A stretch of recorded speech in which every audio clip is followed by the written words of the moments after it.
Well, my grandson called me the other day. I asked him how he was, and he said, "Grandma, I think I'm getting some compassion fatigue." And I said to him, "What in this pretty little world is compassion fatigue? Speak English, you fluffy-mouthed millennial. Compassion fatigue." And he said, "Oh, Grandma, it was such a hard year for everyone that you just get to feeling overwhelmed." And I said to him, "You know who had a right to feel overwhelmed? My grandmother raised 28 children in a one-room log cabin in Nebraska. They don't even have any trees in Nebraska. She had to carry the logs from Ohio herself while pregnant with her 28 children." And he said, "But Grandma," and I said, "You know who had a right to feel overwhelmed? My mother single-handedly ran a hospital for one-eyed soldiers during the Great War. She couldn't get any supplies because of the rationing. She had to hire a local beaver to gnaw down saplings to use as crutches. You think you heard her complaining about contraption fatigue? No, she was too busy keeping those one-eyed soldiers from running into door frames because they had no depth perception."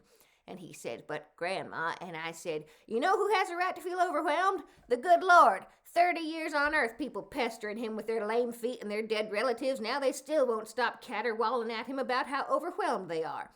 And I said, "Did you hear me complaining about this new artisan fatigue when I was listening to your grandfather bellyache for 94 years? No, I just slapped the side of his head until he'd stop." And I said, "Young man, I will share with you the secret. There is one way, tried and true, to avoid compassion fatigue. Just don't give him any pity in the first place." And he said, "But Grandma, I thought you said your parents came from Poland in 1938. What's this about Nebraska?"